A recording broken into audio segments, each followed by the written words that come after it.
Bueno, la semana anterior lo que habíamos hecho fue, más que nada, yo exponer brevemente un comentario a cuestiones de método. La idea de hoy sería ya comenzar con la lectura de la introducción a la crítica de la razón dialéctica. Mi idea sería compartir, para que no sea tan, la idea de hoy, ¿no? Sería, comparto en la pantalla la versión en PDF, y si alguien quiere leerlo en voz alta, para que no sea tan monocorde y no esté yo leyéndolo. O sea, leer el primer párrafo, quizás hago alguna acotación, después abrir el debate y comentarlo. Igual es un párrafo que tiene la versión española, son 2 páginas y media.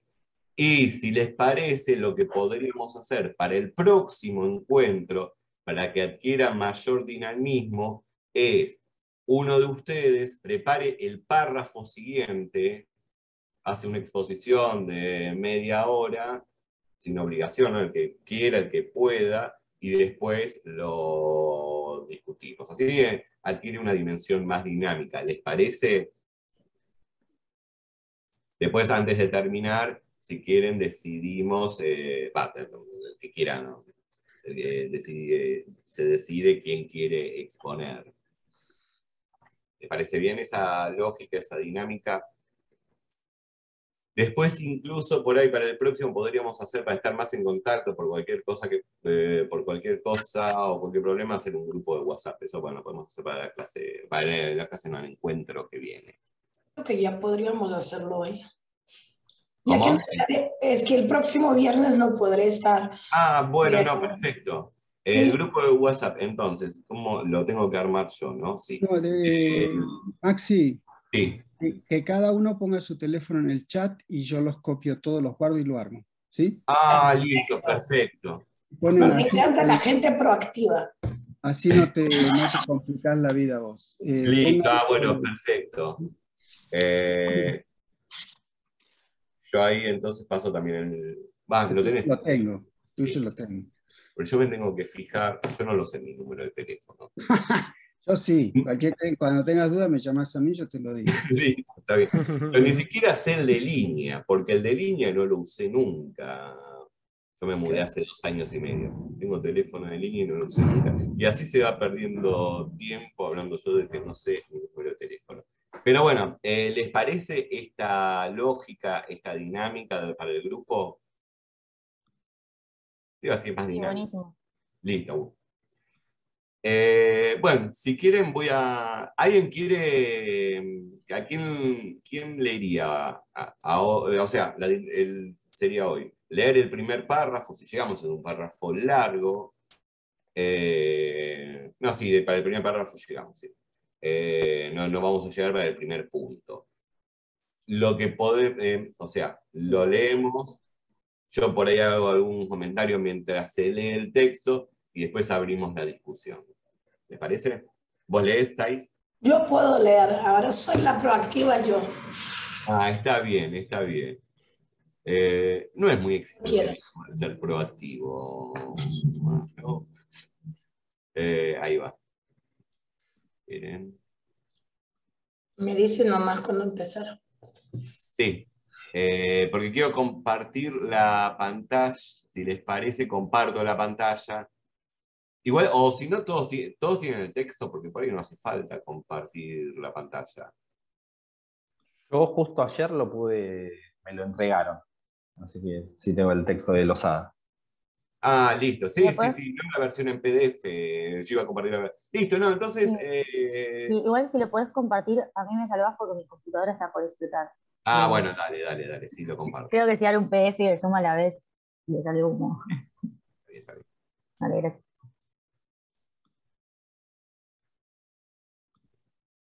Sí, mi computadora tampoco está.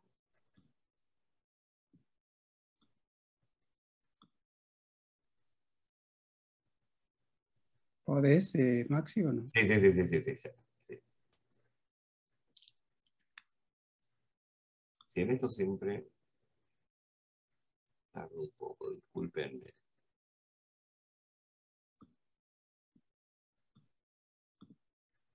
Acá.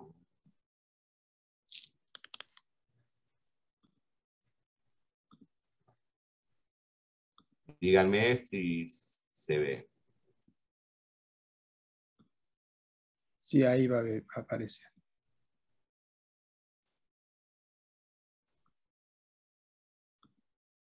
Hay que darle un tiempito. Sí.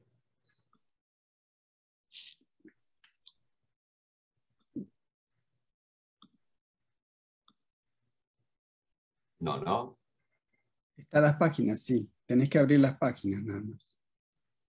Córrelo, a ver. No, córrelo, está bien, ya yo creo que sé. ¿En qué página lo querés poner? La 161. Bueno, buscala y ponelo.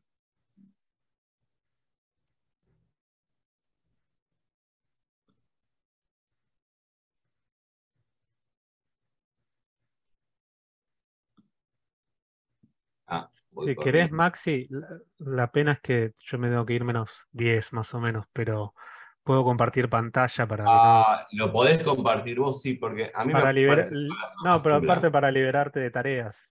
Listo, Así dale, cuando querés dale, dale, comentar. dale. Lo único, déjame ver si necesito pedirte alguna autorización o lo puedo hacer directamente. Dame un segundito. Me parece que te tengo que pasar el host a vos. Ahí está. Ahí, Ah, por ejemplo. perfecto, perfecto. Listo, sí, perfecto, perfecto. Bueno, O por lo Thais, menos hasta menos 10, puedo hacer sí, ahí sí, de igual la operador. idea sería no estar leyendo todo el tiempo, sino después más que nada discutirlo. Bueno, Thais, si querés comenzar la lectura, Ya, perfecto. yo voy a ir interrumpiendo por ahí para hacer alguna. No hay ningún problema. A ver, solo que estoy posteando nuestra fotito porque soy de estas. Eh, y ahí va. Punto A, entonces, sería la dialéctica dogmática y la dialéctica crítica. Y el punto 1, todo lo que hemos establecido en cuestiones de método procede de nuestro acuerdo de principio con el materialismo histórico. Pero nada habremos hecho mientras presentemos este acuerdo como una simple opción entre dos opciones posibles. Nuestras conclusiones no pasarán de ser simples conjeturas. Hemos propuesto algunos arreglos en el método. Estos solo son válidos o por lo menos discutibles, manteniendo la hipótesis que la dialéctica materialista sea verdadera. Claro, acá Sartre está retomando lo que dice en cuestiones de método. Lo que hay que demostrar es que la dialéctica materialista sea verdadera. Decir que estamos de acuerdo con el principio del materialismo histórico podría quedar como una opción entre otras opciones. Ahora, de lo que se trata es de fundar ese acuerdo. Y para fundar ese acuerdo, darle fundamento, darle legitimidad, validez, lo que se debe hacer es demostrar la verdad de la dialéctica materialista. Sartre, sobre todo, va a tomar una de las tesis sobre Feuerbach, más que nada la tercera, en la que se señala que el hombre es producto de las circunstancias, así como las circunstancias son el producto de los, producida por los hombres. Ahora bien, hay un acuerdo con esa tesis. Sin embargo, se tiene que demostrar que esa tesis es verdadera. En este sentido, lo que va a aparecer fundamentalmente es este carácter dual en donde el hombre es hecho por la historia al mismo tiempo que el hombre es quien hace la historia. Una cuestión más, y seguimos leyendo. Esta demostración no tiene que ser dada de manera empírica, porque si no estaríamos pensando en términos de la racionalidad analítica y no de la dialéctica. La fundamentación que tiene que darse la dialéctica materialista tiene que ser dialéctica, tiene que ser racional, inteligible y no partir de la observación. Eso. Ya. Sigo. A ver, ahora ya no sé dónde paré. Gracias. En efecto, si se quiere concebir el detalle de un método analítico sintético y regresivo progresivo, hay que estar convencido de que una negación de negación puede ser una afirmación, de que los conflictos en el interior de una persona o de un grupo son el motor de la historia, de que cada momento de una serie debe comprenderse a partir del momento inicial y que es irreductible a ese, que la historia lleva a cabo en cada instante totalizaciones, detotalizaciones y etcétera. Vemos que acá ya un poco se va complicando, ¿no? Ya la lectura nos está sumergiendo en los temas. Pero, a ver, sí, continuamos leyendo y después lo vamos exponiendo, si les parece. Igual si alguien quiere hacer algún comentario, alguna pregunta o algo, lo puede hacer. ¿Alguien? ¿Nadie? Voy. Ahora bien, no se permite considerar a estos principios como verdades recibidas. Muy por el contrario, la mayor parte de los antropólogos las niegan. Claro que el determinismo de los positivistas es necesariamente un materialismo. Cualquiera que sea el objeto estudiado le da los caracteres de la materialidad mecánica, es decir, la inercia y el condicionamiento en exterioridad. Pero lo que de costumbre se niega es la reinteriorización de los momentos de una progresión sintética.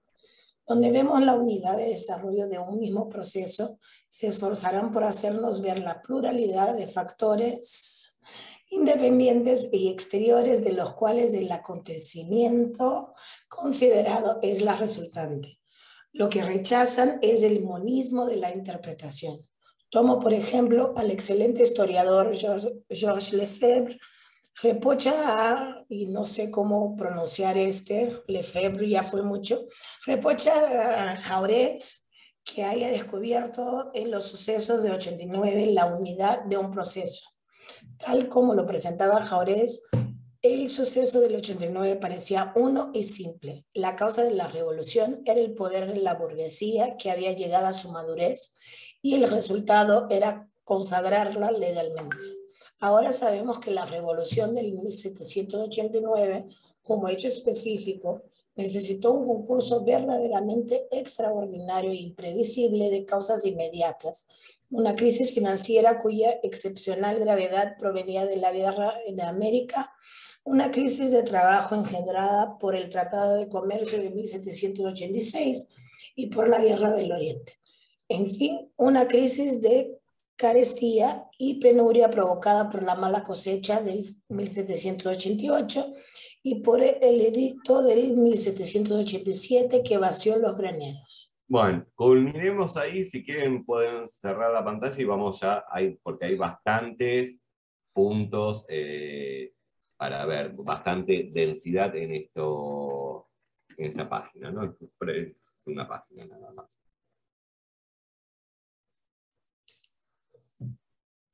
Bien, en primer lugar, ¿no? Algunas aclaraciones. Claro, lo que señalamos en la clase, en el encuentro anterior, si se quiere concebir el detalle de un método analítico sintético, regresivo progresivo, hay que poder demostrar que una negación de la negación puede ser una afirmación. Por otro lado, que los conflictos sean el interior de una persona o de un grupo. Esto es importante.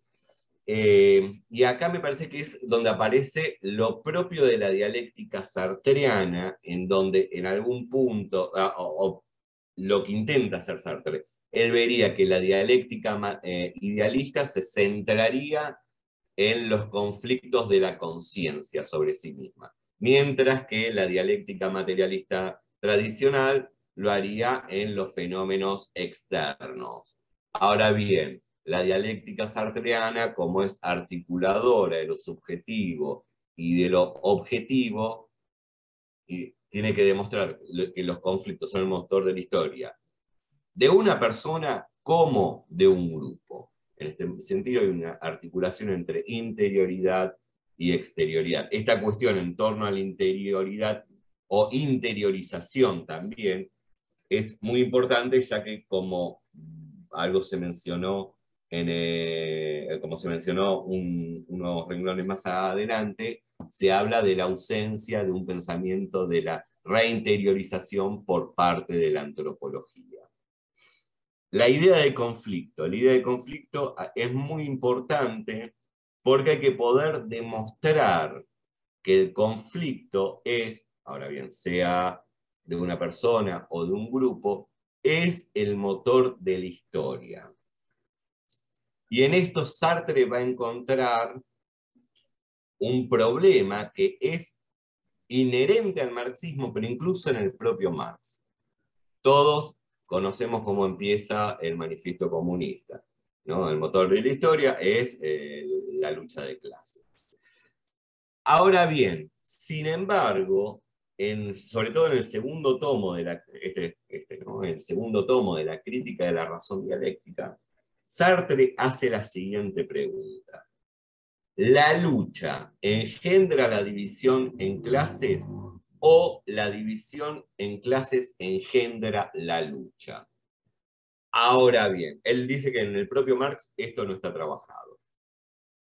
Dependiendo, y no es esto que parecería banal, o una pregunta de estilo, que es primero el huevo o la gallina, hace a cómo comprendemos la historia y qué tipo, incluso, de marxismo vamos a cuál vamos a adherir o no. Si la división en clases engendra la lucha, vamos a tener una comprensión en donde el hombre es hecho por bueno, además, esto habíamos mencionado en el encuentro anterior, ¿no? Esta idea de hacer una antropología que sea al mismo tiempo estructural e histórica. Si la división en clases engendra la lucha, el hombre simplemente está hecho por las circunstancias. Entonces, se trata de una decisión.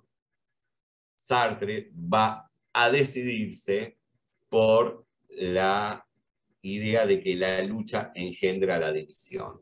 ¿Por qué? Porque está puesto, se centraliza en el ámbito de la praxis. La lucha en última instancia es una praxis. De la praxis surgirán la división de clases, las estructuras colectivas, etc. De la praxis alienada. Bien, pero a ver, hablen ustedes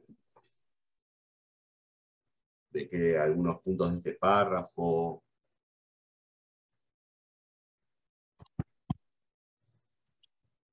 Una cosa quizá que uno se puede preguntar en este párrafo es la mención de la antropología, ¿a qué antropología se está refiriendo, ¿no? Porque después, bueno, este libro y respuestas de Levi-Strauss hacen la famosa querella sobre, bueno, si la razón dialéctica es constituyente o constituida, si Sartre no está haciendo un estilo de etnocentrismo. Pero bueno, es posterior, o sea, primero se publica el libro. Y acá, no sé qué pensás vos, Maxi, si está pensando en esa antropología de la escuela de Durkheim y de textos como los de Mo. Después habla bastante de la cuestión aparece cada tanto el Don, el Potlatch, y en eso la critica tomando este determinismo de los positivistas para entender hechos sociales, Sí. o si está pensando ya en las estructuras del parentesco, ya la antropología más moderna, más estructuralista. Eso, yo me pregunto acá a quién, o a los dos a la vez, ¿no? No sé, pero... Además, está buena tu pregunta, porque justamente la obra se publica ni más ni menos 1960, que es ahí nomás de la explosión estructuralista. Yo, a ver, creo que estaría criticando Sartre o tomando distancia, sobre todo de una actitud más, de una actitud que podría estar compartida por ambos ejemplos que mencionaste, ¿no? Sobre todo teniendo en cuenta, está bien, el texto del pensamiento salvaje es posterior, ¿no? Pero surge bastante en reacción a esto, ¿no? Al mismo tiempo, más adelante, él va a hablar de acontecimientos que son al mismo tiempo constituidos como constituyentes. Yo creo que se trata de una actitud característica de la antropología, pero al mismo tiempo de las ciencias sociales en general. Esta actitud positivista, que también podríamos decir, el estructuralismo no se definiría. Si Lamo Fino, el estructuralismo no se define como positivista. No tenemos una antropología positivista propia del siglo XIX, pero Sartre vería una actitud positivista, ¿no? De esto, que esta actitud positivista sería ver justamente al hombre como lo constituido, sin tomar en cuenta el ámbito de lo constituyente. En este aspecto también creo que hay una correlación y una continuidad de los planteos con el ser y la nada. Aceptamos el peso de la en términos de Sartre, aceptamos todo el peso de la facticidad en la historia, en el hombre.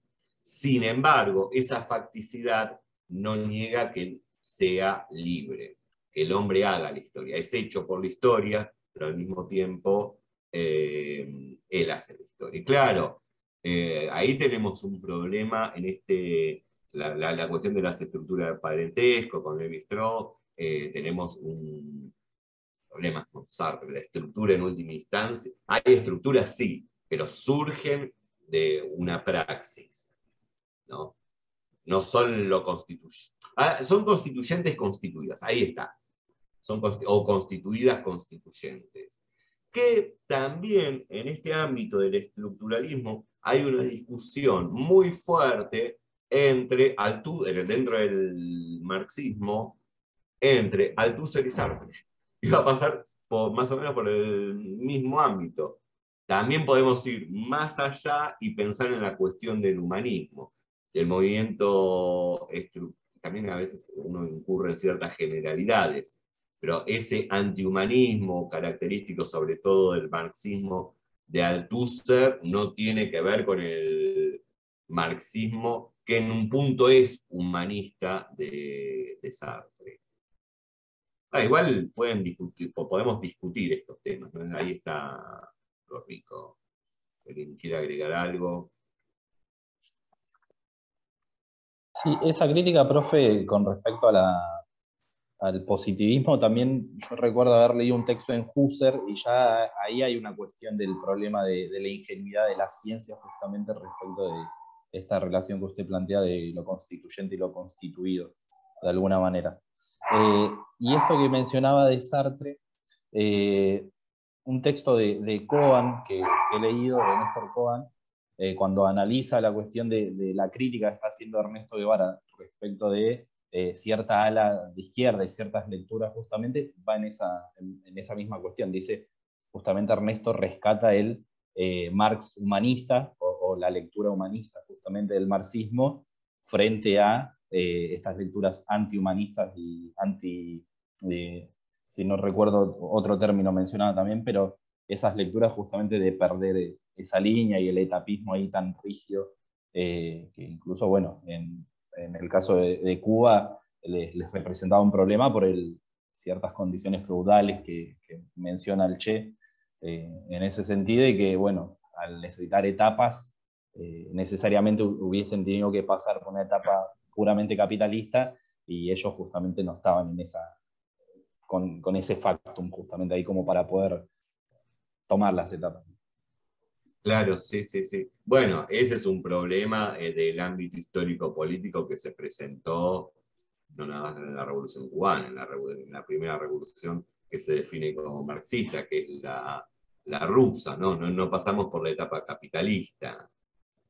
Después, con respecto a esto que estás señalando, claro, acá hay si bien el momento de auge va a ser posterior, es la lectura que hace Althusser de Marx, ¿no? Y la famosa tesis de la ruptura epistemológica, ¿no?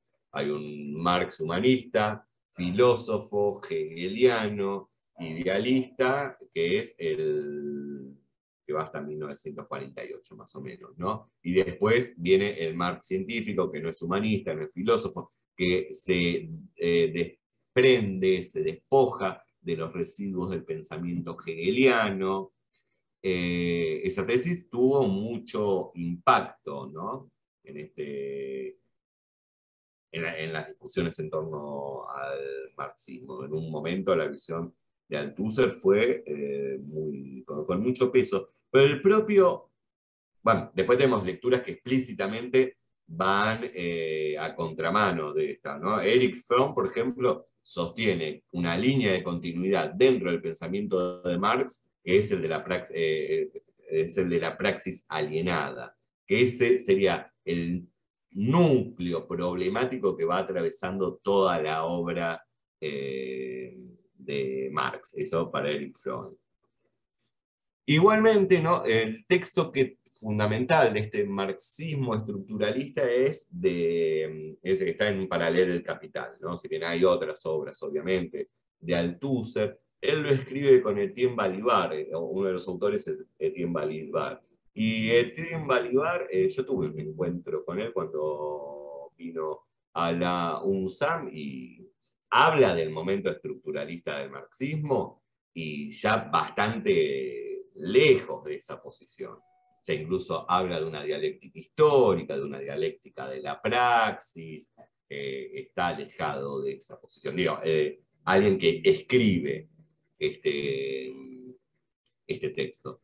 El mismo Althusser, en la década del 80, él se ve en la problemática.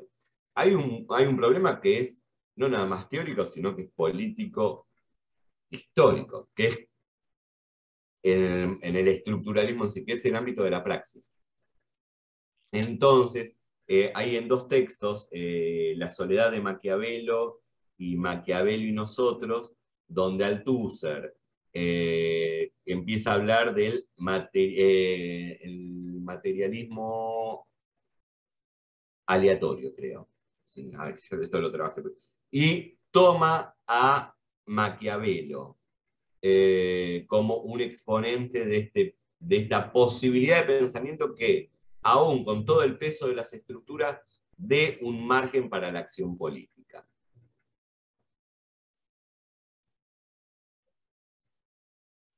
Bien. Esta parte, claro, ahora bien, cada momento se tiene que demostrar, esto es importante, ¿no? Que cada momento de una serie debe comprenderse a partir del momento inicial, de ese origen, pero que es irreductible a ese momento inicial. En el entramado histórico, obviamente, un momento debe comprenderse a partir del momento previo, pero no puede reducirse a él. Es decir, en este sentido, la crítica, hay una crítica, o mejor dicho, una toma de distancia al hecho de un causalismo mecánico, ¿no? Siempre va a aparecer algo el acontecimiento es del orden multicausal, el momento histórico es del orden multicausal, opera la contingencia. Sí, el momento anterior es fundamental, pero es irreductible a él. No se lo puede reducir como el efecto a una causa, como el efecto a una relación de causa-efecto. Y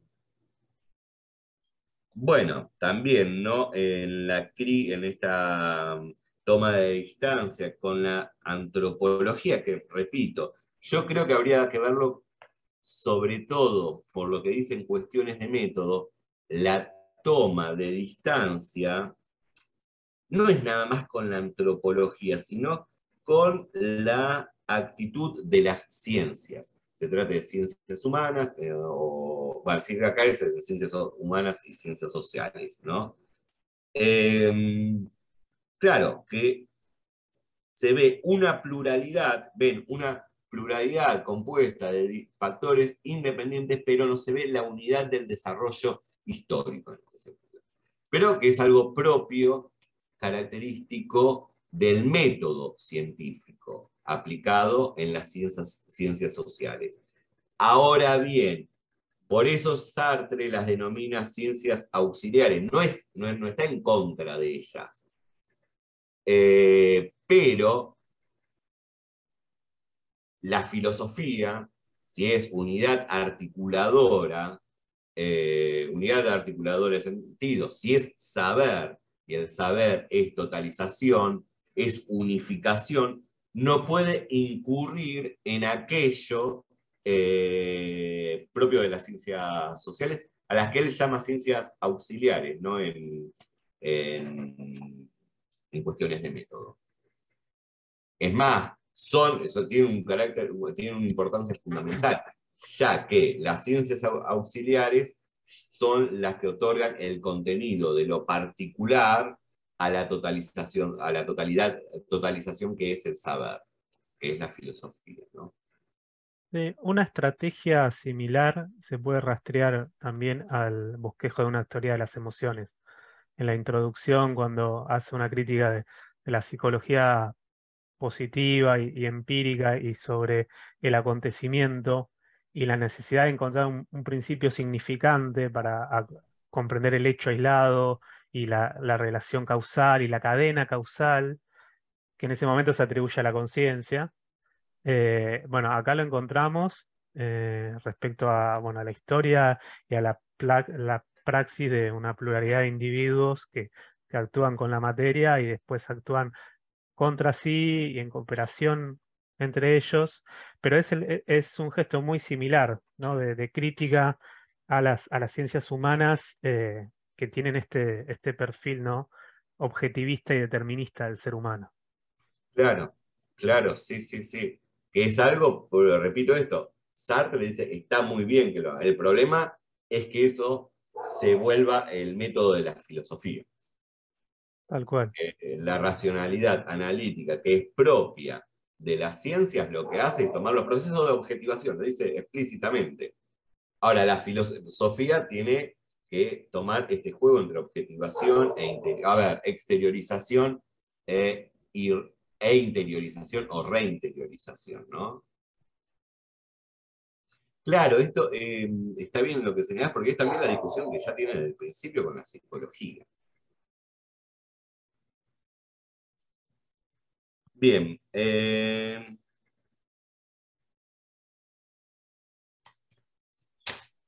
A ver. Hay una cuestión en torno a justamente lo que estas antropologías van a rechazar el proceso, todo el momento de interiorización. En tanto, siguiendo lo que decía Alan, se acotan, toman como objeto de estudio aquello que pueden tomar, que son los procesos objetivos.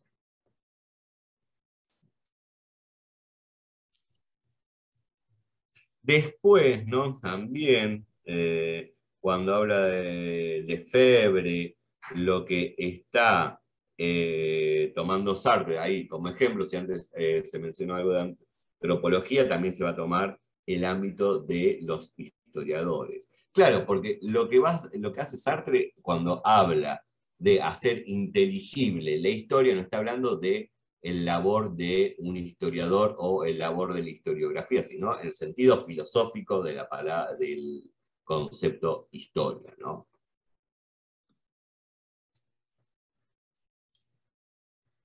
Bueno, podemos, yo me quedaría con este párrafo y discutirlo, pero si no podríamos avanzar. No sé qué prefieren ustedes.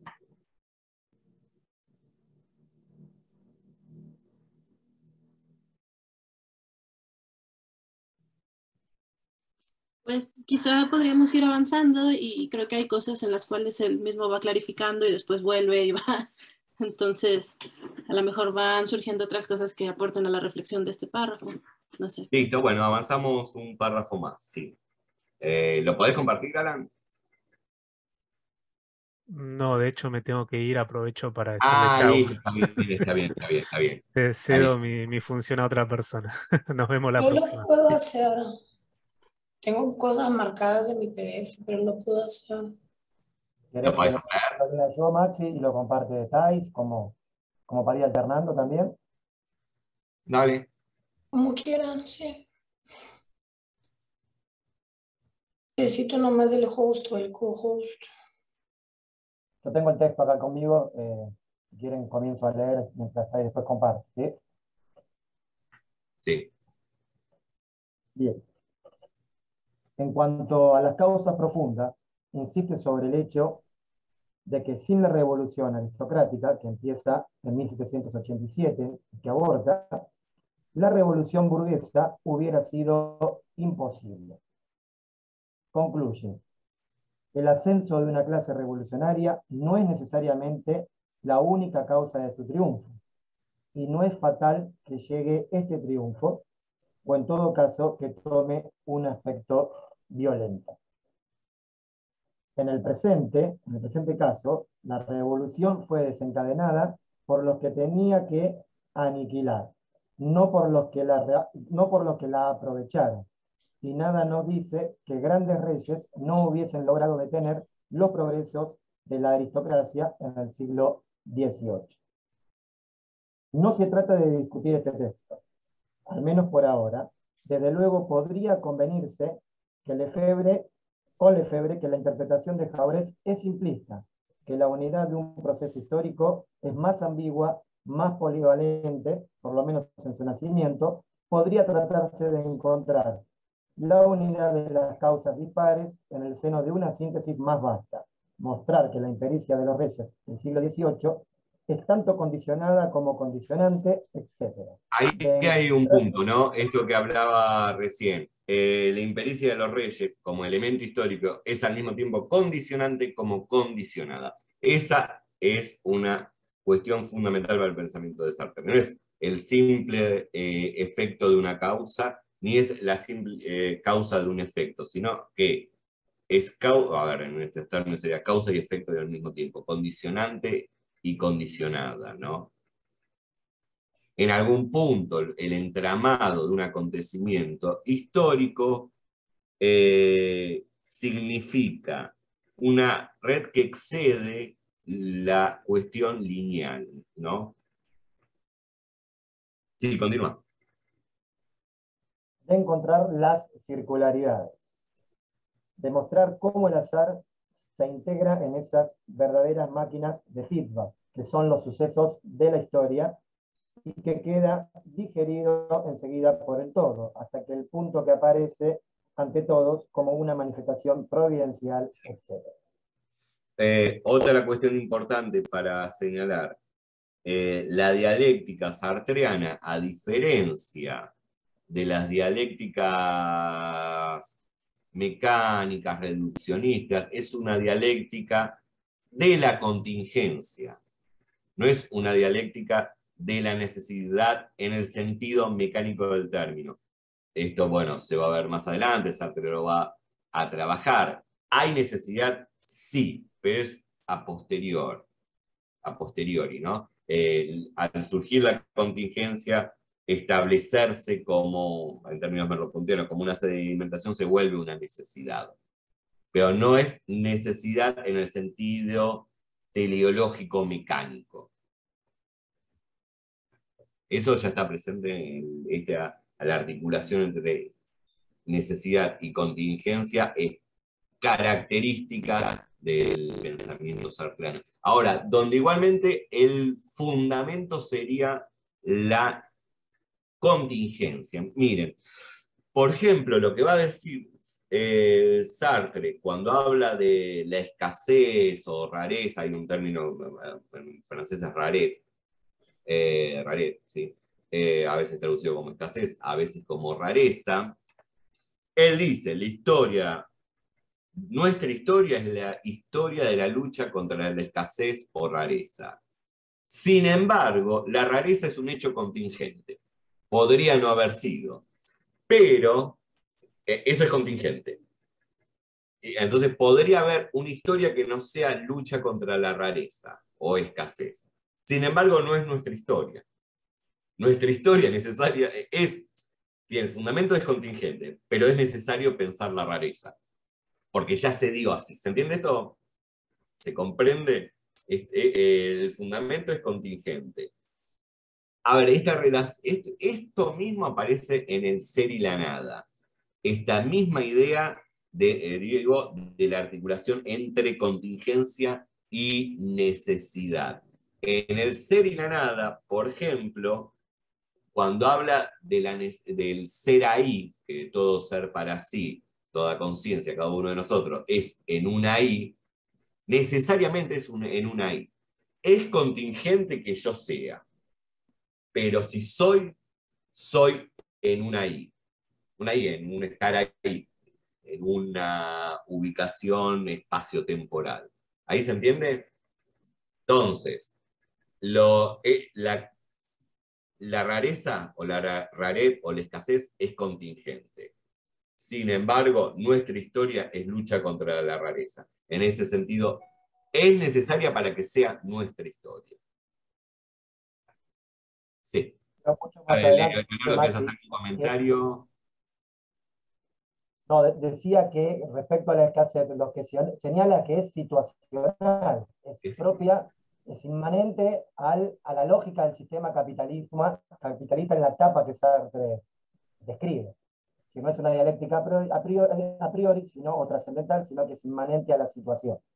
Exacto, claro, la dialéctica es inmanente a la situación y por eso es una dialéctica de lo contingente, pero la situación al mismo tiempo es necesaria, porque retomando categorías del ser y la nada, la situación, somos en situación. Entonces hay una necesidad de la situación, pero al mismo tiempo es contingencia.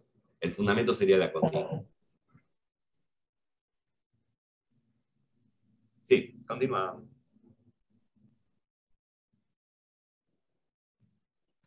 Pero no es esa la cuestión.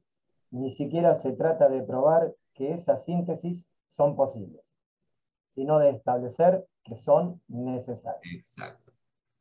Y no es esta o aquella, sea la que fuere, sino que el sabio debe tomar en todo caso y en todos los niveles una actitud totalizadora en relación con lo que estudia.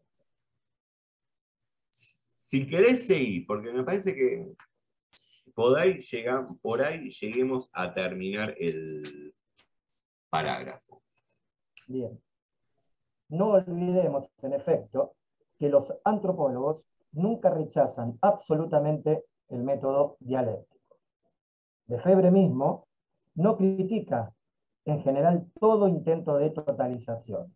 Por el contrario, en su famoso curso sobre la Revolución Francesa, estudió, por ejemplo, como dialéctico, las relaciones de la asamblea, de la comuna y de los distintos grupos de ciudadanos entre el 10 de agosto y las matanzas de septiembre. A este primer terror le dio la unidad de una totalización en curso. Así, sencillamente, se niega a tomar, en todo caso, la actitud totalizadora. La Supongo que, dialéctica y el saber tienen que ser totalizadores para Sartre. Continúa así. supongo que si quisiera contestar a nuestras preguntas, declararía que la historia no es una, que obedece a leyes diversas, que el puro encuentro accidental de factores independientes puede producir un determinado acontecimiento y que el acontecimiento se puede desarrollar a su vez según los esquemas totalizadores que le son propios. Eso es, nos diría limpiamente que niega el monismo, no porque es un monismo, sino porque le parece un a priori. Claro, en tanto lo que hace Lefebvre puede hablar de dialéctica, sin embargo, esta idea de una totalización o una unificación la va a negar, ya que le parecería un monismo, y el monismo lo negaría no por monismo en sí, sino porque aparecería como un a priori. En tanto, su objeto de estudio estaría dado por una observación empírica. Y es justamente en eso donde habría una actitud analítica y no una actitud dialéctica. El comienzo del próximo parágrafo va a tratar sobre esto, sobre la idea de fundar una dialéctica, no a priori, no diríamos a priori, pero que no se encuentre validada por la observación empírica. ¿Se sigue hasta acá? Bien. Sí, sí, podés continuar, ¿no? Sí. O quieren detenerse y hacer comentarios.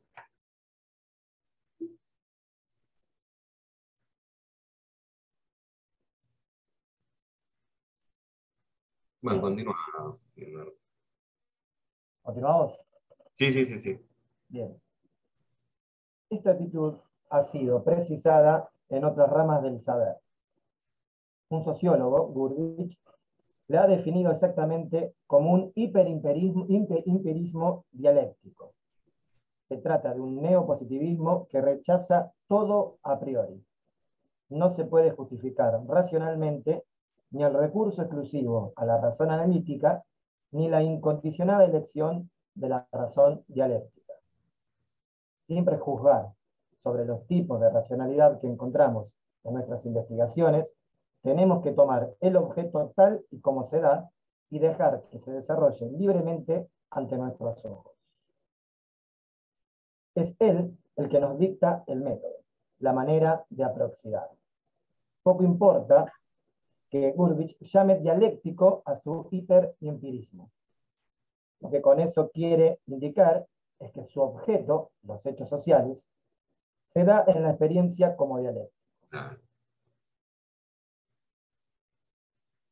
Su dialecticismo es también una conclusión empírica. Y ahí está el problema. Ahí está el problema que está en el... Pero como vimos anteriormente, ya está el germen en Engels.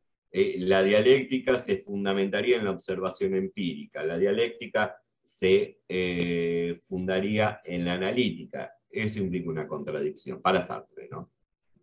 Una contradicción no dialéctica, ¿no? Sí.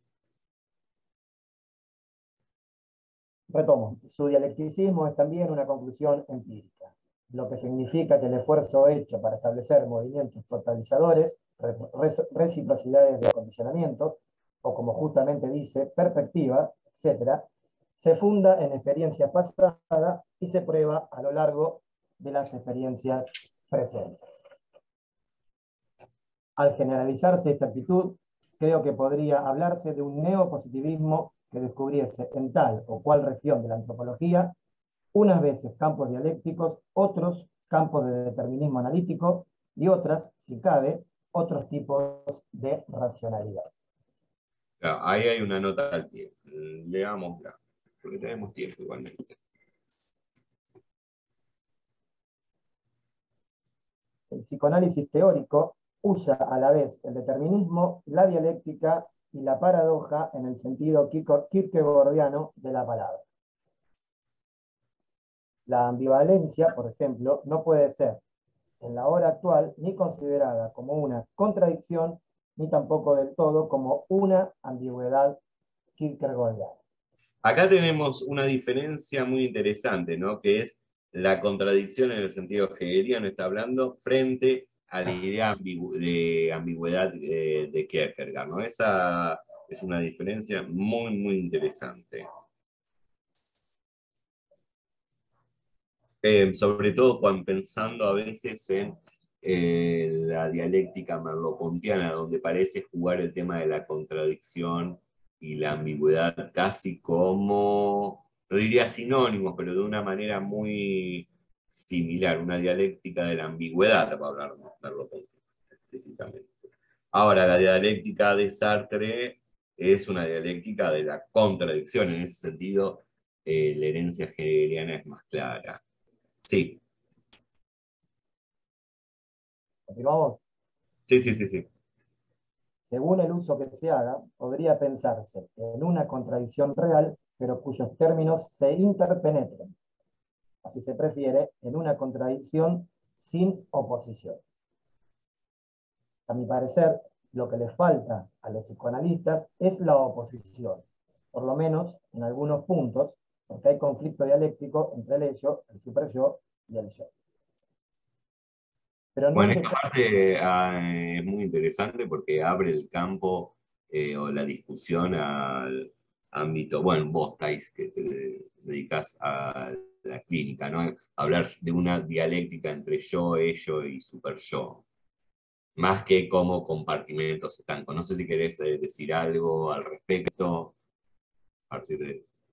Bueno, yo dejé el psicoanálisis freudiano hace mucho tiempo, pero en teoría, lo que me acuerdo de la primera tópica es esto, ¿no? De que hay el yo, hay el super yo, y a partir de las contradicciones que viene entonces no, hay el yo, el it, que aquí lo llaman ello, y de ahí, a partir de esto, es que hay una contradicción y surge entonces lo que sería el super ello, el Lübberich, que sería la parte de poner las reglas, los principios, las morales, que surge desde, bueno, el bebé desea a la mamá y una vez que se da cuenta que hay un tercero en el juego, ¿no? Que no es solo la ligación que tiene él con el bebé, se incluye este super ello. Esto es Freud purito, primera tópica, ¿no? Pregunta, ¿habla de contradicción o de oposición, diferencia? Yo diría que sería más que este super ello entraría más como una imposición más bien, como cuando el bebé se da cuenta que no, o sea, que hay mundo, que hay límites, que hay paredes, que hay reglas, que hay... Pero también esto es muy determinista, ¿no? O sea, entrando con las críticas sartreanas del mismo psicoanálisis, ¿no? O sea, el mismo Sartre dijo que por no tener papá nunca desarrolló el Lübberich, ¿no? Entonces, o sea, esto es muy determinista. Yo creo que más que pensar en una dialéctica ahí sería algo más de las fuerzas que se imponen y no hay una síntesis, ¿no? Arriesgaría decirlo. Jacqueline iba a decir algo. Sí, muchas gracias. Solo para hacer algunas precisiones. Yo sí me dedico al psicoanálisis freudiano.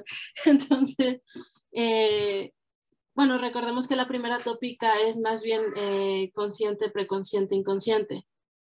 Hace justamente, creo que sí hay un momento... Entonces me confundí con la segunda, para que veas cómo se quedó ahí atrás. La segunda tópica efectivamente es la de ello, yo, super yo, pero hay algo que me parece muy interesante justamente en el texto del yo y el ello. No recuerdo nunca con exactitud porque soy muy mala para citar, pero está justamente esta idea, ¿no? Que donde ello hubo, yo deviene. Entonces, parece ser que de alguna forma ahí... Bueno, yo me he dedicado un poco a estudiar la recepción del pensamiento, diría freudiano, porque de hecho tenía una duda en relación con esta cita cuando Sartre menciona psicoanálisis teórico, porque a mí siempre me surge la duda de a qué se está refiriendo con psicoanálisis teórico y con quiénes está discutiendo. Por ejemplo, en algunos textos discute con Pontalis, en otros textos parece que sí está discutiendo con, bueno, que está discutiendo con la recepción de Freud que él tuvo. Y de pronto sí hay textos como o sea, hay momentos en los cuales porque me acuerdo en cuestiones de método donde es súper psicoanalítico sin estar siendo psicoanalítico. Yo pensaría con base en esto y en relación con esta pregunta que que también hay un psicoanalista llamado Igor Caruso, que se considera del grupo freudio-marxista.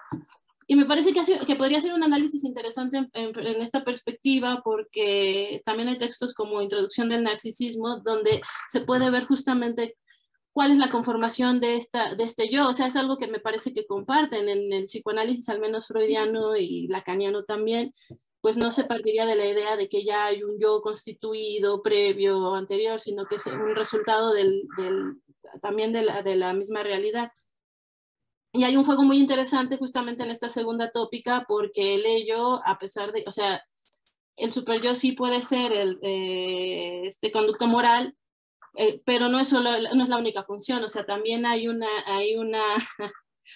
pues como una unión de fuerzas entre ello y superyo, y vuelve justamente este superyo muy punitivo, ¿no? Y entonces algunas teorías, a lo mejor como las kleinianas o las que están más abocadas siguiendo a Ana Freud, pensarían en que lo que se trata de hacer, por ejemplo, en psicoanálisis es robustecer al yo para hacer frente a la realidad y a los embates de la realidad, a los embates del superyo y a los embates del ello. Entonces me parece que ahí sí hay como un movimiento mucho más dinámico. De hecho, precisamente por eso en algún momento Freud tiene que recurrir a esta segunda tópica, para no mantenerlo como momentos estáticos, sino en una dinámica que complementa tanto la primera tópica, consciente, preconsciente, inconsciente, con ellos yo, super yo. Pero bueno, era algo que me venía a la mente y que bueno, justamente me surgía un poquito esta duda en relación con, pues, a qué se está refiriendo este hombre con psicoanálisis teórico. O sea, en quién está pensando y por qué él le llama psicoanálisis teórico, ¿no? Y, o sea, yo creo que igual, o sea, por lo menos a mí me da la sensación que es mucho más desde el conflicto y no del conflicto como intersubjetividad, como Sartre lo pone, ¿no? En sus tesis, pero es más el embate que, y diría yo, propiamente dicho, una dialéctica, ¿no? Porque a la vez, o sea, no se posibilita que esto sea un juego siempre abierto para todos, siempre, ¿no? Que sea posible de ser, o sea, por lo que yo estudié de psicoanálisis y no me gusta. Pero sí estoy de acuerdo con aquel índice de que el psicoanálisis teórico a que se refiere Sartre es mayoritariamente el de Freud, ¿no? O sea, tanto en el ser y la nada como en crítica de la razón dialéctica, lo que va a traer es este psicoanálisis que está instituido hasta hoy en nuestro sentido común, ¿no? Y que, o sea, Lacan era contemporánea a Sartre, entonces tampoco tenía, me imagino yo, siento yo, por mis estudios, este distanciamiento para poder analizarlo, ¿no? A lo que no debemos tampoco rechazar tanto a Freud, y esto yo digo que es un recuerdo que hago a mí misma todo el tiempo, ¿no? Que yo tengo un complejo de Edipo muy mal resuelto y tengo problemas con el papá, no con Freud. Pero sí la idea de la regresividad del método lo toma del psicoanálisis, ¿no? Entonces hay que darle una estrellita a Freud por lo menos a esto. Vos, Jacqueline, habías hecho mención al freudomarxismo. Es interesante eso, porque hay algo, no diría freudomarxismo precisamente por la distancia, como dijo Thais, de Sartre con Freud, las discusiones que tiene en torno, bueno, sobre todo, ¿no? Hay una cuestión ontológica en el ser y la nada. La cuestión es que no acepta Sartre una substancialización de la conciencia. Sin embargo, esa articulación entre psicoanálisis existencial, ¿no? Que es la forma en que lo trabaja, lo expone su teoría Sartre, con el marxismo, a ver, no sería Freud un marxismo, pero vos verías puntos de contacto, sobre todo, ¿no? En textos como El idiota de la familia, ¿no? Donde el análisis que hace de Flaubert es un análisis que combina el psicoanálisis, está bien, existencial con el marxismo, ¿no? E incluso las categorías propias de la crítica de la razón dialéctica entran en juego el marxismo con esta psicoanálisis sartreano, ¿no? Profe, hay un texto de Marcuse, de Eros y Civilización, donde intenta también por momentos hacer jugar las categorías de principio de realidad y principio de placer, que es bastante interesante también esa lectura. Bueno. La de Jean Genet, la bibliografía la biografía de Jean Genet es muchísimo más psicoanalítica, o sea, como que Sartre quiere salir del psicoanálisis, pero aún está atrapado ahí, que aún no tiene mucho las herramientas que tiene en El idiota en la familia, ¿no? Se siente, o sea, esto digo porque he hecho grupo de estudios con otros psicólogos de esta obra y la nube del psicoanálisis se siente ahí cargada, pero también era su manera de acercar un poco a un análisis. Bueno, a mí yo me he dedicado más o menos un tiempo, siempre he escindido, la verdad es que curiosamente he escindido como psicoanálisis y filosofía. Por Sartre, justamente, cuando en algún momento leyendo, por ejemplo, El bosquejo de una teoría de las emociones, donde hace una pequeña mención al psicoanálisis, pero también, sobre todo en El ser y la nada, algunas de las conclusiones a las que yo llegaba es como, ¿a qué Freud leyó? O sea, ¿qué Freud leyó él? ¿Cuándo llega, o sea, la traducción, por ejemplo, por cuestiones de su situación? Cuando llega, por ejemplo, las traducciones iba a decir al castellano, no, al francés, sí, al francés de las obras de Freud. Creo, si no mal recuerdo, que es justamente Lacan quien empieza un poco a introducir, Sartre lee alemán, pero parece ser que el primer contacto que él tiene es a partir de textos biográficos. Después empieza a entrar, pero por ejemplo hay textos, a mí un texto que me parece fundamental para entender el psicoanálisis es el de... lo estoy confundiendo, es el proyecto de psicología para neurólogos. Entonces es un Freud muy, muy médico, que de hecho hoy en día se siguen estudiando un poco de los avances que él tenía ahí, de las investigaciones que hacía, porque parece que tiene como mucho sentido, es como esta parte más biologicista de Freud. Pero eso no es lo que leyó Sartre. Luego, claro, está, por ejemplo, la interpretación de los sueños, donde es cuando Freud por fin propone de lo que se conoce como el nacimiento del psicoanálisis, con la publicación ahí donde viene la primera tópica. Pero tampoco, por ejemplo, a mí me sorprendió en algún momento, si es en esta cita, sí, que Sartre mencionara, por ejemplo, ello, yo, super yo, pero por ejemplo en El ser y la nada, si no mal recuerdo, habla más bien en términos de conciencia, preconsciente, inconsciente, no está ahí articulando las dos tópicas, por ejemplo. Entonces, ahí, a mí me parece, las conclusiones a las que he llegado, por mucho aprecio que yo les tenga a Sartre, es que hizo una lectura muy peculiar del psicoanálisis freudiano, y entonces cuando lo critica unas cosas que a mí de pronto como que digo, ¿qué estás criticando? Pero luego hace estos ejercicios, por ejemplo, de la investigación del individuo, de las biografías, y entonces se torna tremendamente psicoanalítico. A mí personalmente, de los filósofos que han abordado y tratado de conjugar marxismo y psicoanálisis, el que más me ha gustado, digamos, es justamente Igor Caruso. O sea, yo sé que toda la escuela crítica de Frankfurt pues está ahí metida, incluso el mismo Erich Fromm hace unos estudios y unos análisis muy interesantes.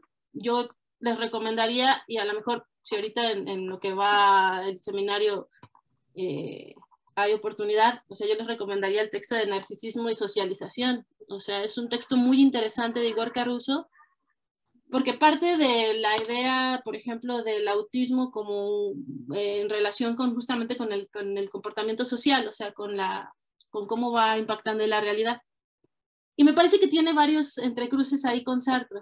Y no porque Sartre explícitamente lo diga, sino, no sé, voy a tratar de buscar algunas citas que por aquí tenía y que estaba utilizando para mi tesis, y a ver si para cuando termine lo puedo compartir, pero eso es como lo que yo pienso en relación con el psicoanálisis. Es muy interesante, o sea, me parece muy interesante la relación de Sartre con el psicoanálisis, porque creo que sí la conjuga con el marxismo.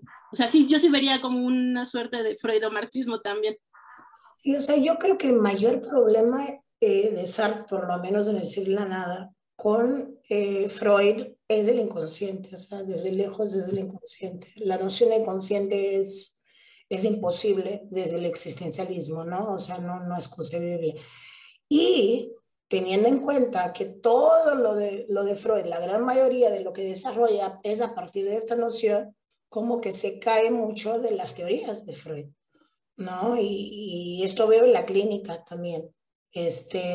Una vez que no crees en una parte del psicoanálisis, ya como que toda la obra se va, no que no se pueda salvar algunas cosas, no, me acordé del texto cuando estabas hablando, ya que se me escapó, el malestar en la civilización. Hay cosas que sí podemos todavía concebir como no interiorista, determinista, psicologicista, no del receptáculo, del yo y estas cosas. Pero sí, a la práctica, a la hora, lo que Sartre, y bueno, desde el psicoanálisis existencial es juntar algo del freudismo y algo del marxismo, ¿no? Que es justo lo que estaba comentando, lo del regresivo que viene del psicoanálisis y el progresivo viene del marxismo, ¿no? Entonces sería un freudo-marxismo.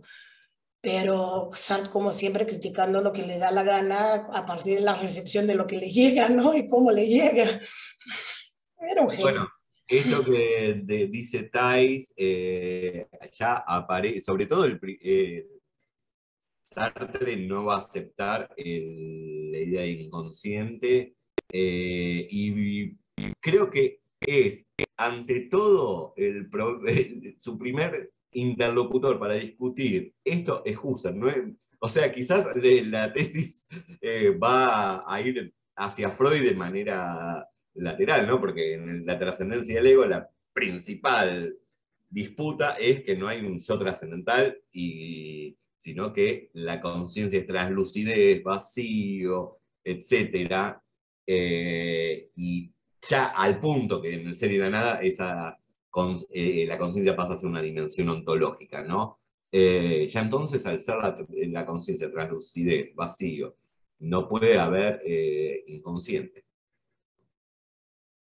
Y después, Facundo, vos mencionaste a Marcuse. Hay una anécdota entre, si querés contarla vos, Leonardo, porque vos me la contaste a mí hace poco, entre Sartre y Marcuse, que es bastante graciosa. Sí. Cuando Facundo lo decía, yo pensaba en esa anécdota. No, se narra un encuentro entre Sartre y Marcuse en París, y no recuerdo, no sé si no era Raymond Aron quien los acompaña en esta especie de almuerzo. Entonces Sartre le dice a Aron, creo que era él, si Marcuse se pone un poco profundo, desviémonos del tema porque no he leído su obra. Bueno, la anécdota es que finalizado este encuentro, Sartre marcha por un lado, hipotéticamente Aron, no recuerdo bien quién es el autor, y Marcuse le dice, no sabía que Sartre conocía tan bien mi obra. Y Sartre lo que había hecho de alguna manera era replicar sus propios principios filosóficos, lo cual deja ver que me parece que tampoco Marcuse conocía muy bien a Sartre, así que, pero bueno, esa es la anécdota. Están Vidas Filosóficas, una recopilación que hizo hace muchos años Tomás Abraham sobre distintos autores, a la luz de lo que sería más de índole biográfica. Pero bueno, esa era brevemente la Es muy graciosa, ¿no? La desconocía, la verdad. Bueno, continuamos leyendo, me parece que está buena esta cita, ¿no? Uno a veces las pasa por alto. Sí, a mí, perdón, una breve. Sí. A mí me cuesta, así como Jacqueline señalaba, no sé en qué Sartre está pensando, en qué Freud está pensando. Yo no sé muy bien a qué Kierkegaard está haciendo referencia, ¿no? Si es al de o lo uno o lo otro, o el de las apostillas. Yo realmente no conozco exhaustivamente a Kierkegaard, pero no logro ver precisamente a qué momento de la obra de Kierkegaard apunta. Eso es cierto, sí. Sí, esto en el caso de Sartre es, porque además Sartre no cita, tira en el ser y la nada, puede estar hablando de Hegel y uno... es muy interesante, a ver, creo que cuando habla de la concepción de nada de Heidegger, me parece que, a ver, posteriormente sabemos que está hablando de qué es eso de metafísica, si no me equivoco. Sin embargo, me parece que en el texto, ahora no me acuerdo, no lo cita. Me parece que no cita la obra de Heidegger. Entonces uno tiene que estar, no lo cita, ¿no? En el ser de nada no lo cita. No, entonces El uno tiene que concepto estar adivinando si le cayó, ¿no? Leyó ese ensayo, esa conferencia de Heidegger, porque no, uno lee por ese tiempo y no está esta idea de nada como aquello que está rodeando, ¿no? Sartre no cita de dónde sacó. También pasa a veces con Hegel, y a veces hay una cita y no está citando a Hegel, sino está citando a Hippolyte, quizás. Con Husserl lo mismo, dice Tai. Sí, sí, sí, sí. O sea, Sí. nunca se sabe desde hasta dónde está criticando Husserl. Dice, hay gente que dice que está en las investigaciones lógicas, fue el último libro que leyó Sartre, y que Merleau-Ponty sí llegó a leer más. Pero también va mucho de sus intereses, ya voy yo a defender la genialidad, ¿no? O sea, cuando empezó a decir Husserl lo que a él no le gustaba, dejó de leerlo. Claro, sí. Hay otra gente para leer, ¿por qué voy a leer lo que no estoy de acuerdo? Pero bueno, no es una actitud filosófica, perdón, chicos. O, a ver, no lo sé, porque tampoco hay que confiar en los filósofos como lectores de otros filósofos, porque vamos al caso de Hegel, uno de los más grandes filósofos en la historia. Cuando hace la historia de la filosofía, no es que se pone a citar a Descartes, bueno, ya está, el espíritu apareció de esta manera en la figura de Descartes, ¿no? Quizás nosotros, en tanto hacemos un trabajo quizás más filológico, nos ponemos a ver dónde se dice, los filósofos tradicionales, Aristóteles, a ver, Aristóteles, uno de los primeros filósofos en hacer una historia de la filosofía es Aristóteles. No nombra, no nombra, no hay cita, dice, bueno, en Heráclito el principio es el fuego. Claro, después tenemos toda la cuestión en torno al logos, pero bueno. Si querés, y una cosa, me fijé en la versión francesa, esto que había dicho Jacqueline, y sí, usa ellos, yo y super yo de Sartre. Son los términos que usan en la versión francesa. Es que en alemán es ich, no me voy a acordar el yo ahora, über ich, entonces sería super yo, no super ello. Y la traducción en español que creo que se hace raro. No es super yo, no, super yo. Sí, super yo, ¿no? En portugués es ego, superego y id. Entonces también es super yo. O sea, como que hay algunas traducciones que lo llevan a super ello y no, como que no me voy a acordar ahora exactamente quién la hace mal, pero bueno. Bien, continúa, si querés, con la lectura. Bueno, retomo unas líneas antes, así recuperamos el sentido. Pero no han dejado de construir una racionalidad. Y lo que escandalizaría al pobre Kierkegaard, lo que podría llamarse una lógica de la ambigüedad. Esta lógica es no aristotélica, ya que muestra la unión de hechos y actitudes que se superan, se juntan, se combaten, y ya que finalmente se aplica a neurosis, es decir, a seres circulares. Pero tampoco es Ay, disculpa, Leonardo, la maestría de Sartre es genial, ¿no? Hablando así, dice, bueno, es decir, a neurosis. Y ahí uno podría estar toda su vida pensando qué es esto de lógica aristotélica, seres circulares y neurosis, ¿no? Pero bueno, continuamos. Así, seguimos un poquito. Pero tampoco es totalmente hegeliana, porque más bien se preocupa por la reciprocidad de condicionamiento que por la totalización. Sin embargo, el sujeto analizado aparece como un todo verdadero en la medida en que, para ella, una conducta definida es la expresión de la circularidad de las condiciones y de la historia individual. La verdad es que su ser es pasividad, al menos para el psicoanálisis clásico. Poco importa, en efecto, que los analistas freudianos hayan sido llevados a atribuir una importancia cada vez mayor a las funciones del yo. El solo hecho de que Anna Freud, como tantos otros, pueda definir estas funciones como mecanismos de defensa, hace que el trabajo del yo quede marcado por una inercia a priori. Así se habla en física de fuerzas y de trabajo, sin dejar por eso el terreno de la exterioridad. Miren, acá terminamos con esto. Yo diría de leer el último párrafo, que es corto, y abrimos el debate, así nos queda todo el tiempo liberado. ¿Les parece? Listo. Con esta desconfianza. Esta desconfianza del a priori está justificada perfectamente en los límites de una antropología empírica. Ya he señalado en la primera parte cuál sería la condición que permitiría que un marxismo vivo se incorporase en las disciplinas que hasta ahora se mantienen fuera de él. Pero se diga lo que se diga, esta incorporación consistirá en volver a descubrir, bajo el determinismo clásico de algunos campos, su unión dialéctica con el conjunto.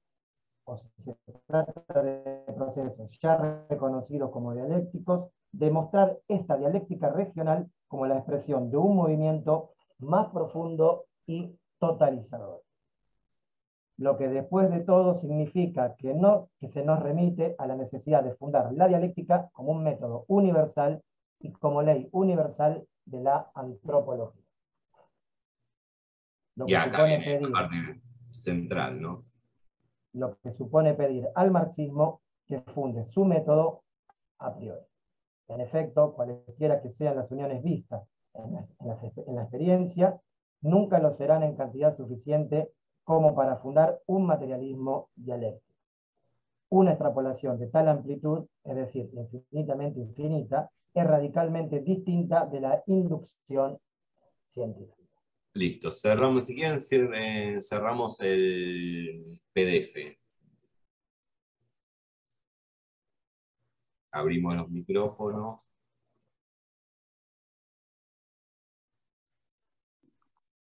Listo.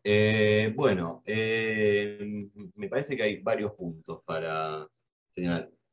Acá la cuestión, a mí esta diferenciación entre, voy a decir una cosa y después por ahí el tema, sobre todo, tenemos por lo menos dos personas que se dedican a la clínica, Jacqueline y Thais, y no sé si alguien más. Vanessa también. ¿Quién? Vanessa, está escondida, Bueno. pero también es psicóloga. También.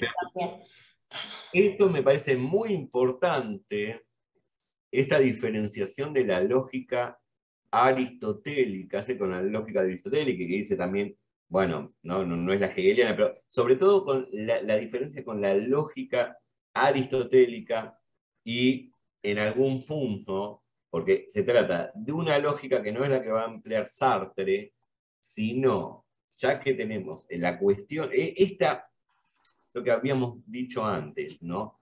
El hombre el hombre es hecho por la historia y al mismo tiempo hace la historia.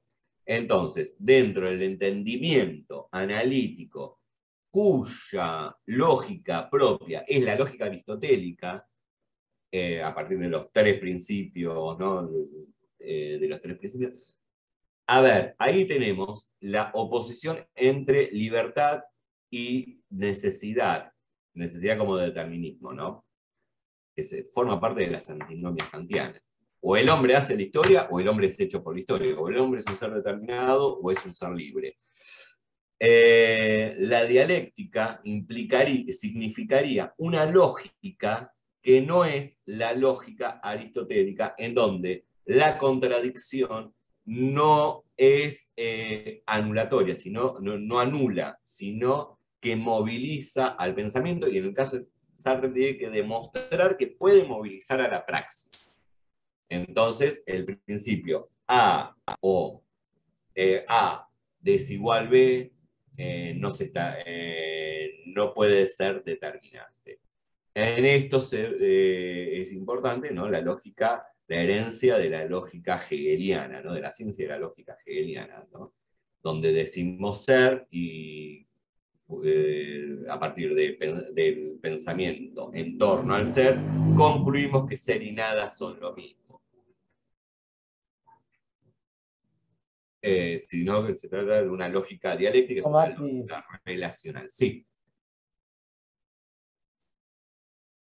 No, decía que esto puede ser pensado desde la estructura ontológica del para sí. Sí. Sartre, bueno, lo define como el ser que no es lo que es decir, no es en sí, en este caso, la necesidad, y es lo que no es, en este caso, el proyecto de la libertad. Miren, yo esto que está señalando Leonardo, a partir de la presentación, tantos años leyéndolo, y recién tuve una epifanía en el encuentro anterior. No se habla esto de si hay una ruptura entre el Sartre del ser y la nada y el de la crítica de la razón dialéctica. Entonces puede haber, sí, no cabe en duda de que hay cambios de perspectiva, puede haber cambios de vocabulario, pero lo está diciendo el propio Sartre. Cuando él habla de reintegrar el existencialismo al marxismo y dice, hay un existencialismo que nace contra el marxismo. Se está refiriendo a Jasper, no sé si a Schiller, no hay Schiller, no, Schiller no, perdón, el del hombre y el cosmos. Scheller. Scheller. Y dice, hay otro que nace de manera marginal y es el que se tiene que integrar al marxismo. Claro, está hablando del ser y la nada. Toda esta discusión me parece que ya está puesta, está aclarada por Sartre, y me di cuenta recién, o no sé si me di cuenta, fue epifánico al mencionarlo. Cuando dice integrar el existencialismo al marxismo, está hablando de integrar el ser y la nada, las categorías del ser y la nada, al marxismo, ¿no? Que eso obviamente va a significar una transformación o reconfiguración del marxismo, pero también del existencialismo sartreano. Pero bueno, ¿quieren hacer alguna mención? Hablemos libremente, ¿no? Yo, perdón, quería saludar, que me retiro. Bueno, Agradezco mi intervención. dale, Gracias por todo. Nos vemos el viernes. Dale. Me quedaba pensando, Maximiliano, en lo que mencionabas, y también es que creo que sí es cierto, con Sartre hay como un trabajo filológico que se tiene que hacer porque no sabe uno a quién está citando, ni en qué momento lo está citando, ni de qué humor está para citarlo, porque cambia, es muy voluble. Pero me quedaba pensando en que creo que también es muy revelador cuando podemos leer estos textos, ¿no? Por ejemplo, creo que alguien que tiene muy marcada esta distinción, no me gusta en lo absoluto la interpretación que hace, pero es Bernard-Henri Lévy, que en el siglo de Sartre como que sí tiene una distinción muy marcada entre está el Sartre del ser y la nada, y que es como su ídolo y le encanta, pero por otra parte está el Sartre marxista, ¿no? El de la crítica. Sí, disculpa, Jacqueline, además, ¿no? Porque lo que hace es, bueno, es el Sartre bueno, pero no por cuestiones filosóficas, sino porque dice, es liberal, es progresista, es anticomunista, ¿no? Sí, exacto, no son ni siquiera por observaciones filosóficas, sino por las propias apreciaciones ideológicas de Lévy. Y al mismo tiempo creo que una labor muy interesante es justamente la lectura de estos textos que están ahí en medio, ¿no? Por ejemplo, el póstumo de Verdad y Existencia, que a mí, o sea, que es de 1947, 48, más o menos data de esas fechas, y a mí siempre me ha llamado la atención porque se encuentra tan cercano a los planteamientos del ser y la nada, o sea, temporalmente, cronológicamente, pues está más cerca del ser y la nada que de la crítica de la razón dialéctica, por ejemplo. Y me parece que eso es un buen texto, bueno, lo he considerado como un texto bisagra hasta cierto punto, o sea, y un deslizamiento, y además, no sé, creo que también una cuestión en relación con este intento sartreano de establecer una moral, ¿no? De un proyecto moral que lo está atravesando de principio a fin, y creo que son los diferentes experimentos que hace, como lo decía Thais, ¿no? Es como, bueno, pues esto ya no me está gustando, ya no tengo por qué seguirlo y voy a cambiar de rumbo. O incluso hay, en Verdad y Existencia aparece algo que era imposible en el ser y la nada, un en sí para sí. Exacto, exacto, y que a mí me parece que eso es brutal, ¿no? O sea, a mí me y justamente que ya vas más cercano a una respuesta a partir de lo que muchos años después en la crítica de la razón dialéctica va a poder elaborar. O sea, a mí, o sea, ya introduciendo un poco más estas teorías marxistas. ¿Cómo, Ah, Leonardo? perdón. No, decía que hay un texto muy próximo a Verdad y Existencia que también anticipa muchas de las coordenadas de la crítica, que es Materialismo y Revolución. Ah, claro.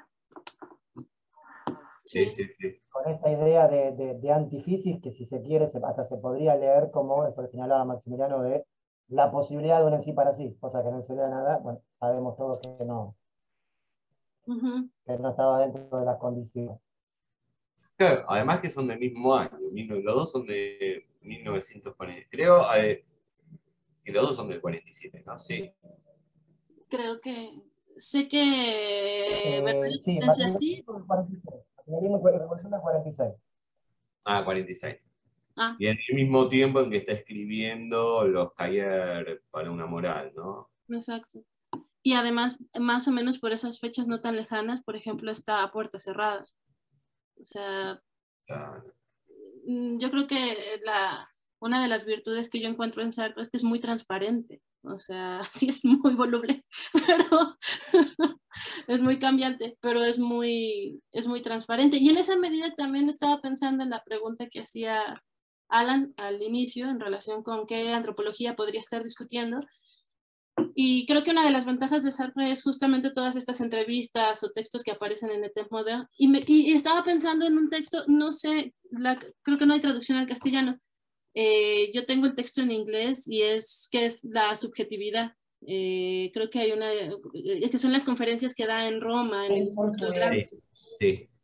Y me parece que es interesante porque, vamos, ahí sí se ve concretamente un poco con quiénes se está discutiendo, ¿no? Al menos en el contexto del Partido Comunista Italiano. Pero no sé si también eso podría en algún momento darnos pistas. Ahorita justamente tenía el texto aquí como para ver si rápidamente encontraba algo, pero creo que En son... castellano está, ¿eh? ¿Sí? Sí, Subjetividad y Marxismo creo que se llama. Ah, ok. Yo tengo el PDF de qué es la subjetividad en portugués para quienes gusten. Sí, publicado en portugués. Voy a mandar en el grupo. El ensayo, les muestro es este. Después, si quieren, no lo tengo en PDF, pero si puedo escanear el artículo. Es una recopilación que hizo el español Rodríguez, eso bastante importante sobre Sartre. Recopiló varios artículos así que no estaban traducidos y están en castellano. Ah, ok. Muchas gracias. Bueno, no, todos estos agregados me parecen fundamentales. Tampoco vamos a apurarnos para leer la crítica de la razón dialéctica, que no lo vamos a terminar de leer nunca. Todo esto, cuestiones que vengan, que converjan, esto vamos a agregarlo. Lo mismo vos, Jacqueline, que mencionaste a este autor del freudo-marxismo. Si un día te gustaría exponer sobre él, lo podemos hacer, eso está bueno, sintámonos libres. Sí, claro, yo lo tengo más o menos fresco porque quería escribir algo precisamente sobre este tema, que lo estoy utilizando para la tesis, un poco ahí teniendo que pelearme con el comité tutor, pero que me parece que hay varias ideas interesantes y que es un texto, bueno, es un texto muy, no sé, o sea, muy marxista, muy psicoanalítico y muy marxista al mismo tiempo. Entonces, sí, con gusto, yo más adelante, cuando ustedes quieran, me apunto y presento algo muy breve. Por eso se aceptan todas las propuestas. Una cuestión, ¿quién estaría interesado en preparar el segundo ítem?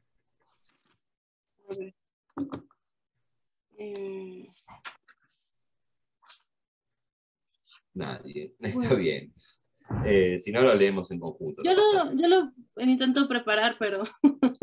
Sí, no preparar es también preparar preguntas y problemáticas. Sí. eso, incluso lo de hoy, a mí, el aporte de Thais y de Jacqueline, yo no tenía... A ver, son cosas que a uno se le pasan por alto, si no está justamente trabajando, por ahí se está leyendo la crítica desde otra perspectiva, o no desde otra perspectiva, sino para hacer un trabajo determinado. Esto es enriquecedor y uno pasa por alto esa cita y resultaba muy importante. Sí, Bien.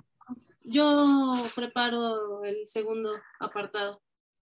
Ah, listo, buenísimo. Sí, preparemos entonces los apartados por párrafo. Yo pensaba en un solo párrafo, pero es cierto que se podía leer todo el parágrafo, ¿no? Todo el punto primero seguido, no pasaba nada. Después, me parece que otra cosa es esto, ¿no? Es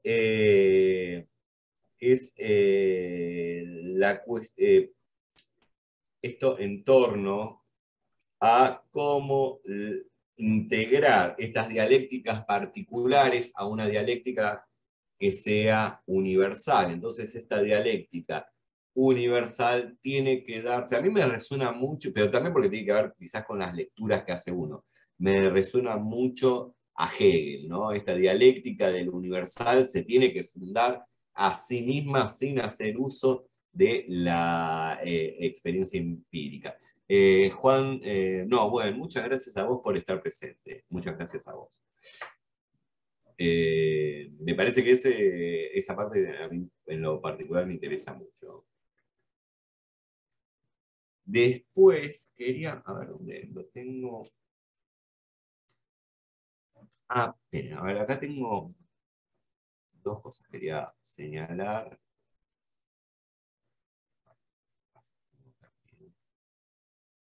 Ah, lo que quería señalar es que en esto del método regresivo progresivo también yo encuentro, si bien esto, por un lado la parte psicoanalítica, por otro lado el marxismo, a mí siempre me retrotrajo un poco a, ¿se acuerdan cuando Marx habla en el Capital del proceso de trabajo?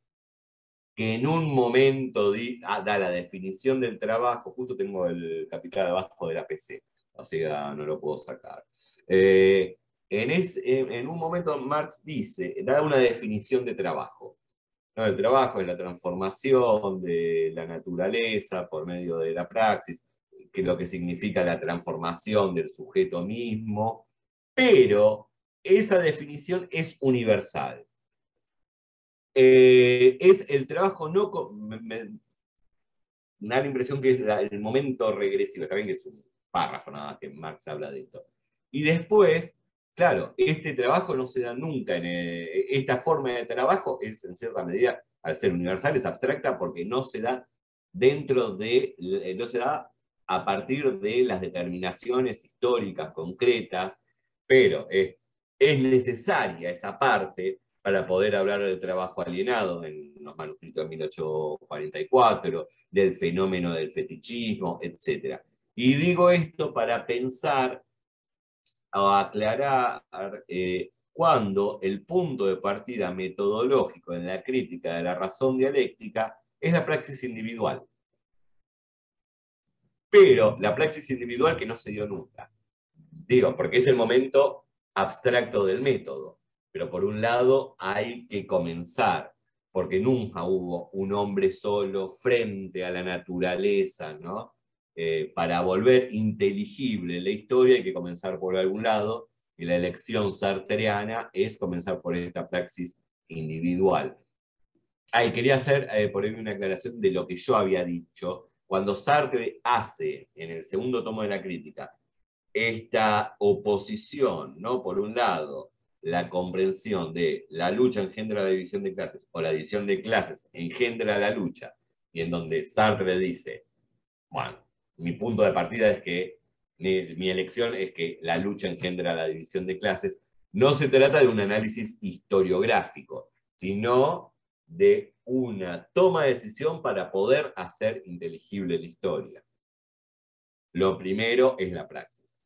No, eso quería, y después me parecía leer, hacer un comentario, me parece que lo que va a resonar, o algo, o es la tercera tesis sobre Feuerbach, la voy a leer. La teoría materialista de que los hombres son producto de las circunstancias y de la educación, y de que, por tanto, los hombres modificados son producto de circunstancias distintas y de una educación modificada, olvida que son los hombres precisamente los que hacen que cambien las circunstancias y que el propio educador necesita ser educado. Conduce, pues, forzosamente a la división de la sociedad en dos partes, una de las cuales está por encima de la sociedad. Pero, bueno, me parece esta tercera tesis de Marx sobre Feuerbach, me parece que es fundamental para ver qué es aquello que quiere volver inteligible Sartre. Porque es una crítica, y cómo Sartre retoma la crítica que Marx, el propio Marx, hace al materialismo clásico, ¿no? Que toma el hecho de que el hombre es producto de las circunstancias. Pero bueno, al mismo tiempo es el hombre el que hace la circunstancia. Y todo este camino, o calvario podría ser, que son estos dos tomos, es tratar de hacer inteligible esta idea de cómo el hombre es hecho por las circunstancias y cómo hace a las circunstancias, no eso solo. Pero es un intento de inteligibilidad, no de ubicar historiográficamente. Y bueno, hagan un comentario y si quieren ya cerramos, ya faltan 10 minutos, el otro día se nos había cortado.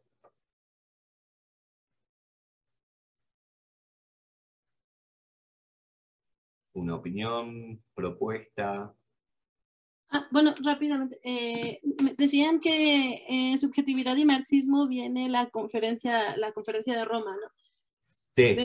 Pero lo que estaba viendo es que no viene la discusión, porque, bueno, la edición que yo tengo acá, más o menos, y que me parece que es muy interesante,